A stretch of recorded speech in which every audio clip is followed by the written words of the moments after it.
What makes it difficult. Hello everyone, स्वागत है जी हमारे चैनल में।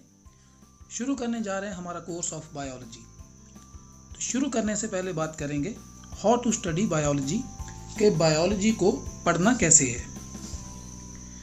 बायोलॉजी एक यूनिक सब्जेक्ट है और काफ़ी स्टूडेंट इसमें कुछ प्रॉब्लम्स फेस करते हैं। तो बात करेंगे जी the most common problems faced by biology student. ये कुछ प्रॉब्लम्स की वजह से बायोलॉजी काफ़ी स्टूडेंट्स को अच्छी नहीं लगती और जिन स्टूडेंट का फेवरेट सब्जेक्ट भी बायोलॉजी है वो भी ये प्रॉब्लम्स फेस करते हैं। तो बात करते हैं जी प्रॉब्लम्स की। तो सबसे पहली प्रॉब्लम है हार्ड टू रिमेंबर और मेमोराइज, कि बायोलॉजी में चीज़ों को याद करना पड़ता है, रट्टा लगाना पड़ता है। दूसरी प्रॉब्लम है जी डिफ़िकल्ट एंड कन्फ्यूजिंग टर्मिनोलॉजी, कि बायोलॉजी में जो टर्मिनोलॉजी हैं, जो टर्म्स हैं, वो बहुत डिफ़िकल्ट होती हैं, कन्फ्यूजिंग होती हैं। और अगली प्रॉब्लम जो है हमारी वो है the most celebrated problem of biology, scientific nomenclature, biological names, जो साइंटिफिक नेम्स होते हैं, याद करना, समझना, इवन के प्रोनाउंस करना भी इन्हें टफ होता है। Last but not the least जो हमारी अगली प्रॉब्लम है, not interesting to some students, कुछ स्टूडेंट को बायोलॉजी में बिल्कुल भी इंटरेस्ट नहीं होता। देखिए जी, ये जो सारी की सारी प्रॉब्लम्स हैं ये रिलेटेड ही हैं। याद नहीं होता क्योंकि टर्मिनोलॉजी और नोमेनक्लेचर जो है वो डिफ़िकल्ट है, और याद इसलिए नहीं होता क्योंकि हमारा इंटरेस्ट नहीं है, या फिर ये कह लीजिए इंटरेस्टिंग क्यों नहीं लगता, क्योंकि हमें ये टर्मिनोलॉजी टफ लगती है, साइंटिफिक नेम टफ लगते हैं और ये हमें याद नहीं होता। ठीक है जी, एक एक प्रॉब्लम की बात करेंगे। तो हमारी सबसे पहली प्रॉब्लम जिसे लेके चलते हैं, हार्ड टू रिमेंबर, कि चीज़ें याद नहीं होती। हर एक सब्जेक्ट में ना कुछ चीज़ें होती हैं जिन्हें हम याद करते हैं और कुछ पोर्शन होता है जिसे हम समझ लेते हैं, जिसमें हमारी अंडरस्टैंडिंग सेक्शन होता है। इवन के मैथ्स में भी आप पहले जो हमारे टेबल्स होते हैं, जो फॉर्मूलाज होते हैं, उनको रटते हो, ठीक है, फिर धीरे धीरे अंडरस्टैंडिंग बनती है। वैसे ही जो दूसरे सब्जेक्ट होते हैं उसमें भी कुछ पोर्शन होता है जो हम याद करते हैं, फिर बाकी चीज़ें हमारी अंडरस्टैंडिंग में चली जाती हैं। अब बायोलॉजी में ऐसा नहीं है कि सारा का सारा रटना ही है। कंपैरेटिवली याद करने की चीज़ें ज़्यादा होती हैं, पर ऐसा नहीं है कि यहाँ हम लॉजिक्स और कॉन्सेप्ट के ज़रिए चीज़ों को समझ नहीं सकते। देखिए होता क्या है, yes, biology is hard to remember because we are adding more things to remembering section instead of understanding section, कि जो चीज़ें समझी जा सकती हैं, जिनके कॉन्सेप्ट इस्टेब्लिश करे जा सकते हैं, जिनके पीछे कुछ लॉजिक होता है, हम वो लॉजिक देखने की बजाय, कॉन्सेप्ट समझने की बजाय उन्हें हम याद करने की कोशिश करते हैं। हम चीज़ों को समझने की बजाय याद करने पे जोर देते हैं। तो होता क्या है, दो नुकसान होते हैं इसके।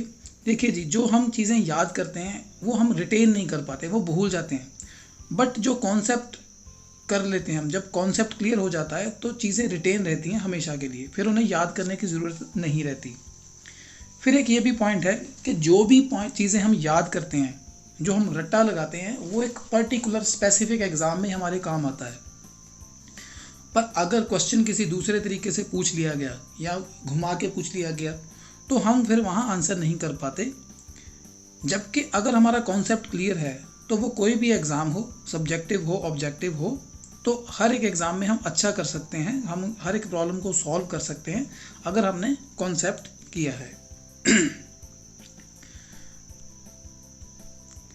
अब ये एक टिपिकल क्लीशे वाली बात हो जाती है। हर सब्जेक्ट में, पढ़ाई में इन जनरल हम सुनते हैं कि चीज़ों को याद नहीं करना, रट्टा नहीं लगाना, समझना है, अंडरस्टैंडिंग जो है उस पार्ट पे जोर देना है, कॉन्सेप्ट एंड लॉजिक्स।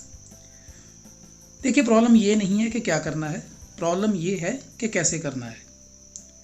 तो क्या करेंगे, हाउ टू स्टडी बायोलॉजी। तो सबसे पहला हमारा जो पॉइंट है that is link formation, everything is connected. ये पॉइंट आगे हमारे हर एक टॉपिक में काम आएगा। तो रिलेशन बनाने हैं, लिंक्स मेंटेन करने हैं। जैसे हमारा पहला पॉइंट है डायग्राम। तो थ्योरी को डायग्राम से रिलेट करके चलना है, कनेक्ट करके चलना है। Diagram definitely not a problem but solution to our problem. Diagram हमें हिंट्स प्रोवाइड करती है थ्योरी के लिए, और कई बार तो हमें सारी की सारी थ्योरी भी प्रोवाइड करती है।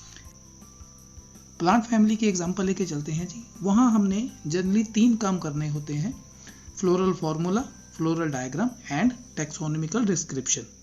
फ्लोरल डिस्क्रिप्शन कहने को ये 3 काम है अगर हम इसे याद करते हैं, पर अगर हम इसे अंडरस्टैंडिंग सेक्शन में लेके जाएं तो हमें क्या करना होता है, अगर हमें फ्लावर के स्ट्रक्चर की समझ है तो हमें उसे 3 बार रिप्रेजेंट करना है अलग अलग तरीके से। काम एक ही है, आप फ्लोरल फार्मूला बनाइए, उससे डायग्राम बन जाएगी, या फिर फ्लोरल डायग्राम बनाइए, उससे फ्लोरल फार्मूला आपका बन जाएगा। तो जब ये दोनों चीज़ें आपके पास हैं तो आप थ्योरी अपनी आराम से लिख सकते हैं। अब बात करते हैं ह्यूमन फिजियोलॉजी में डाइजेस्टिव सिस्टम की। अगर आप डाइजेस्टिव सिस्टम को देखते हो, ये टॉपिक कवर कर रहे हो, तो आप डायग्राम बनाइए, डायग्राम की प्रैक्टिस करिए, लेबलिंग करिए ढंग से, अच्छे से लेबलिंग की प्रैक्टिस करिए, तो आप थ्योरी को जस्ट पढ़ने से ही आपको थ्योरी याद हो जाएगी। अगर आपकी डायग्राम की प्रैक्टिस अच्छे से हो गई है, लेबलिंग आपको याद है, तो आप थ्योरी खुद से लिख सकते हो। तो ऐसे हमारे कई सारे टॉपिक हैं जिनमें हमें डायग्राम की अच्छे से प्रैक्टिस करनी है, लेबलिंग की प्रैक्टिस करनी है। एक तो हमें क्या होता है कि अगर हमने डायग्राम की प्रैक्टिस करी हुई है तो जब पहली बार डायग्राम बनाते हैं तो हो सकता है 10 मिनट लग जाए। 3-4 बार प्रैक्टिस करेंगे तो वही डायग्राम हम फिर 2-3 मिनट में बना लेंगे। एग्जाम में हमारा टाइम बचेगा और हमें थ्योरी लिखने में जो हमारी डायग्राम है उससे हमें हेल्प भी मिल जाएगी। तो इस तरीके से जो डायग्राम है, डायग्राम की प्रैक्टिस है, वो हमें थ्योरी को रिटेन करने में, याद करने में काफ़ी ज़्यादा हेल्प कर देती है। तो जैसे बात कर रहे थे लिंक फॉर्मेशन की, तो लिंक फॉर्मेशन की बेस्ट जो एग्जांपल है वो है चीज़ों को लिंक करना, रिलेट करना रियल लाइफ से। देखिए जी, जो प्रैक्टिकल है वो थ्योरी का इंडिस्पेंसिबल पार्ट है, तभी हमारे स्कूल में जो थ्योरी एंड प्रैक्टिकल हैं वो हैंड टू हैंड साथ में इकट्ठे चलते हैं, ठीक है। और ज़रूरी नहीं है कि स्कूल की लैब में ही करना है हमें, क्योंकि अच्छी बात ये है कि जितनी भी एनसीईआरटी की एग्जांपल है वो हमें सराउंडिंग से मिल जाती हैं। We can reach out our books और बाहर जाके ये अपनी सराउंडिंग से चीज़ें ढूंढ के हम प्रैक्टिकल कर सकते हैं। तो आइए अपने बुक से, अपने कंप्यूटर से थोड़ा बाहर निकलते हैं, देखते हैं कि हमें आसपास कुछ मिलता है। एनसीईआरटी की एग्जांपल लेके ही चलेंगे। तो ये है जी हमारा पेज नंबर 78 पे हमारे floral diagram of mustard plant, ठीक है जी। और यहाँ ही हमारे नेक्स्ट पेज पे है जो हमारी सोलेनेसी फैमिली का सोलैनम नाइग्रम, पेज नंबर 80 पे सोलैनम नाइग्रम, ठीक है जी। तो चलिए देखते हैं ज़रा सा निकल के कि हमें क्या मिलता है। अगर आप बुक से पढ़ रहे हो, सिर्फ बुक से पढ़ रहे हो, तो वो साइंस है ही नहीं। बुक से बाहर निकल के सराउंडिंग में देखिए, सारा कुछ मिल जाता है। ये मेरे घर के पास ही मैंने देखे थे मस्टर्ड के जो फ्लावर हैं, ठीक है। यहीं आसपास मैंने वो सोलैनम नाइग्रम भी देखा था, इसी एरिया में लगा हुआ, ठीक है जी। तो ये है हमारा ये वाइट कलर का सोलैनम नाइग्रम। तो करना क्या है, कलेक्ट करिए इन्हें और अपने जो प्रैक्टिकल हैं वो शुरू करिए। हम तो अपनी कलेक्शन की डिसेक्शन स्टार्ट करते हैं जी। बाहर की 2 सेपल्स के सिंबल पे रखेंगे, अंदर की 2 सेपल्स, इनको अंदर वाली सेपल्स के सिंबल पे रखेंगे। हमारी 4 पेटल्स हैं, चारों पेटल्स को पेटल्स वाले सिंबल पे रखेंगे, ठीक है जी। फिर एंथर्स की बारी आती है। 2 एंथर बाहर हैं, बाहर वाले दोनों एंथर, इनको बाहर वाले एंथर के सिंबल पे रखेंगे। अंदर वाले 4 एंथर, उनको वहाँ रखेंगे। और फाइनली गार्निशियम को सेंटर पे रखेंगे। ये होता है जी, रियलिटी को हम डायग्राम से रिलेट करेंगे, डायग्राम को थ्योरी से रिलेट करते हैं। अब चलते हैं जी थ्योरी की तरफ। अभी हमने जो करा है डिसेक्शन, उसी को लेके आगे बढ़ते हैं। तो बात करी थी लिंक फॉर्मेशन की, चीज़ों को रिलेट करने की। फ्लोरल डायग्राम हमारे सामने है, फ्लावर हमारे सामने है, फॉर्मूला सामने है। अब इनको करते हैं रिलेट। एरो से हम चीज़ों का रिलेशन देख सकते हैं। अब एक एक चीज़ की तरफ बढ़ते हैं। तो सबसे पहले हम करते हैं हमारा कैलेक्स, जो हम के से रिप्रेजेंट करते हैं, जो कि हैं हमारी सेपल्स। तो इस डायग्राम में हमें सेपल्स क्लियरली दिख रही हैं ग्रीन कलर की। 2 इसमें विजिबल हैं, 2 पेटल्स के पीछे छुपी हुई हैं। अब आगे बढ़ते हैं जी कोरोला यानी कि पेटल्स की तरफ। इसमें हमें येलो कलर की पेटल्स क्लियरली दिख रही हैं 4। ये हो गया हमारा C4। और उसके बाद है जी एंड्रोशियम। तो 2 एंथर हमें बाहर दिख रहे हैं, और 4 एंथर अंदर, तो ये हमारा हो गया A2+4। तो अभी ज़्यादा डिटेल में नहीं जाएंगे, आगे जाके फैमिलीज करते टाइम डिटेल में करेंगे। तो कहने का भाव है ये 78 पेज वाला मस्टर्ड प्लांट, आगे फिर जो है 80 पेज वाला हमारा सोलेनम नाइग्रम, वो हम NCERT से भले ही भूल जाएं, पर अगर प्रैक्टिकली करा होगा तो ये हम परमानेंटली रिटेन रख पाते हैं। तो NCERT में जो भी एग्जाम्पल दे रखी हैं, मोर देन 90% हमारी सराउंडिंग में मिल जाती हैं, सब कुछ हमारे आसपास होता है। ये हमारा अगेव अमेरिकाना है, ये आगे 4 o'clock प्लांट है, जेनेटिक्स में इसकी एग्जांपल दी जाती है। और हमारे जो जीरोफाइट्स हैं, इसमें ओपनशिया की एग्जांपल यूज़ होती है काफ़ी, फाइलोक्लेड, क्लेडोड, एंड ये हमारा है चाइना रोज़। तो ये सारी एग्जांपल हमारी सराउंडिंग में होती है, उनको वहाँ से ज़रूर पढ़िए। यूफोर्बिया मिली, और आगे जाके हम देखेंगे ये बोगनविला है, ये सोंकस एस्पर है, ये कस्क्यूटा प्लांट है। तो ये हमारा काफ़ी अच्छा, जो इनको प्रैक्टिकली देखना होता है उससे हम रिलेट कर पाते हैं।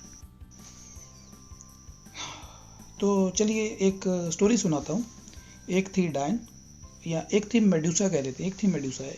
एक मेडूसा थी, बहुत सुंदर थी। जो भी उसकी आंखों में देखता था तो देखते ही रह जाता था, पत्थर बन जाता था, मतलब लिटरली पत्थर बन जाता था। और उसकी जुल्फों के नाग, मतलब लिटरली नाग, यानी कि उसके बालों की जगह स्नेक्स होते थे। तो ये एक मॉन्स्ट्रस पर्सनैलिटी थी। तो अब ये था कि लोगों को पत्थर बना देती थी। तो एक ये भाई साहब ने दुखी होके इनकी गर्दन काट दी। तो जब इनकी गर्दन काटी तो इनकी कटी हुई गर्दन में भी ये इफेक्टिव थी कि इनको देखने वाला अब भी पत्थर बन जाता था। तो अब एक इमेजिन करिए कि एक सर है जिस पे बहुत सारे टेंटेकल जैसे स्नेक्स हैं। तो उसी चीज़ को थोड़ा सा रिलेट करके देखते हैं कि ऐसा ही हमें कुछ और भी दिखता है। ठीक है जी। तो ये है हमारी जैसे जेलीफिश, अगर देखा जाए तो सिमिलैरिटी है काफ़ी, एक सर से टेंटेकल से निकल रहे हैं। तो सीलेंट्रेट में जो फ्री लिविंग सेक्सुअल फॉर्म्स होती हैं जैसे जेलीफिश, तो उनको हम इस माइथोलॉजिकल कैरेक्टर से रिलेट करके मेडूसा टर्म का यूज़ कर सकते हैं। तो ऐसे होता है जी, आप लिंक फॉर्मेशन की बात थी, चीज़ों को रिलेट करने की। आप माइथोलॉजी से रिलेट करिए, आप उसे प्रैक्टिकल करके रिलेट करके याद रखिए, आप उसे डायग्राम के थ्रू याद रखिए। तो हम ऐसे इन चीज़ों की हेल्प ले सकते हैं। अगर कहीं कुछ ना भी लिंक बने तो हमारे पास कुछ ज़बरदस्ती के फंडे भी होते हैं, वो भी हम अप्लाई कर सकते हैं। उनमें से एक चीज़ है जी हमारे निमोनिक्स। बुक में ये एक टिपिकल निमोनिक्स का काफ़ी अक्सर यूज़ देखा है कि पॉट्स क्लीन और फैमिली गेट सिक। ये हमें टेक्सोनोमिकल कैटेगरीज को याद रखने में हेल्प करता है, kingdom, phylum, class, order, family, genus, species. ज़रूरी नहीं बुक वाले सारे फॉलो करने, आप खुद भी बना सकते हो, काफ़ी चीज़ें में हेल्प कर देते हैं। मैंने भी 1-2 ट्राई करे हैं। ग्लाइकोलिसिस का एक बनाया था निमोनिक्स। ये जो निमोनिक्स है इससे हमें एंजाइम याद आ जाते हैं। तो वही लिंक फॉर्मेशन की बात है। जैसे अगर आप देखिए स्टेप 1, 3, 7 और 10 में काइनेज वर्ड का मेंशन है, उसको मैंने हाईलाइट किया हुआ है। तो वहाँ हमें पता चलता है ATP का आदान प्रदान होता है। तो ये सारे जो लिंक होते हैं, हिंट होते हैं, ये हमें काफ़ी ज़्यादा थ्योरी प्रोवाइड कर देते हैं।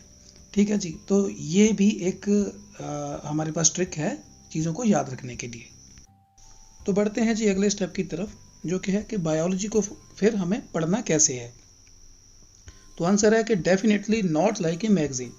बायोलॉजी या किसी भी साइंस को अगर आप एक मैगजीन की तरह पढ़ रहे हो तो वो एक गलत तरीका है। जो सही तरीका है साइंस पढ़ने का, बायो पढ़ने का, कि आप बेड से उठिए, अपने कुर्सी टेबल पे बैठिए, take your notebook, your pen, और टेक्स्ट बुक से अपने नोट्स बनाने शुरू करिए। जैसे प्रॉपर्टी वही आपकी है जिसके डॉक्यूमेंट आपके पास है, और सिलेबस आपका वही कवर है जो रिटर्न में आपके पास है। तो जो नोट्स बनाने हैं वो आपने खुद बनाने हैं, किसी भी और से बोरो नहीं करने। रीज़न क्या है? एज्यूम करिए कि आप लद्दाख जा रहे हो घूमने, तो it is not the final destination that you enjoy, it is the journey to Ladakh which is enjoyed by you. उसी तरीके से it is not the pile of notes that you are benefited from, but you are benefited from the process of making notes. तो ये notes का ढेर आपके काम का नहीं है जो आपने इधर उधर से लिया हुआ है।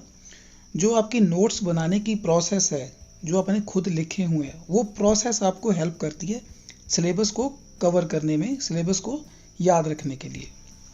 आपकी टेक्स्ट बुक है, आपके स्कूल की किताबें, आपकी कोचिंग की किताबें, आप और कहीं से नोट्स बोरो कर रहे हो, और आपका ये बर्डन डे बाय डे बढ़ता जाता है। ठीक है जी। और ये आपका कवर्ड सिलेबस नहीं होता। करना क्या है, ये सारा कुछ हटा दीजिए और खुद अपनी नोटबुक लेके बैठिए और अपने नोट्स बनाइए। नोट्स किस फॉर्म में बनाने हैं कि एनसीईआरटी में जो आपका टॉपिक दिया होता है वो एक पैरा की फॉर्म में होता है। ठीक है जी।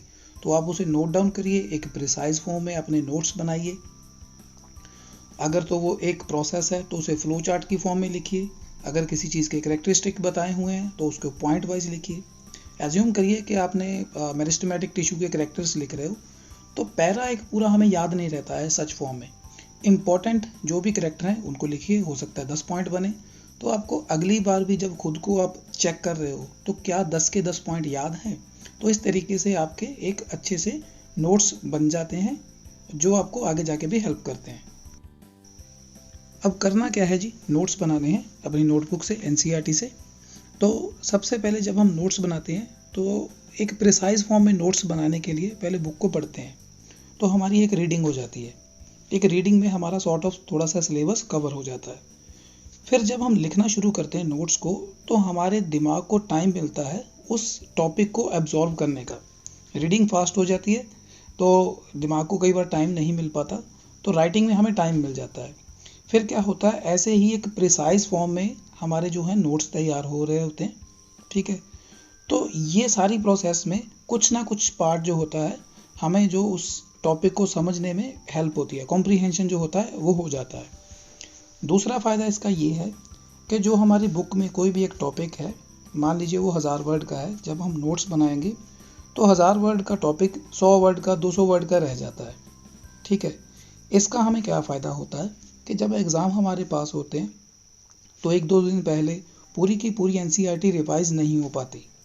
ठीक है जी। कुछ घंटे होते हैं आपके, तो उन घंटों में आप अपने नोट्स जरूर रिवाइज कर सकते हो। ठीक है जी। तो ये हमारी स्ट्रेटजी रहेगी। जो अगला पॉइंट है वो भी बड़ा ज़रूरी है कि बीच बीच में एक ब्रेक लेनी बहुत ज़्यादा ज़रूरी है। आप 1 घंटा पढ़ते हो, आप 1.5 घंटा पढ़ते हो, तो कुछ टाइम के बाद जैसे हमारी बॉडी भी थक जाती है ना, तो ब्रेन भी थक जाता है। भले ही आप पढ़ते जाओ पर ब्रेन उस सिलेबस को एब्जॉर्ब करना बंद कर जाता है। तो एक ब्रेक लीजिए, आराम से कहीं बैठिए, लेट जाइए और ट्राई करिए कि जो याद करा है उसकी माइंड में रिहर्सल करें। ठीक है जी।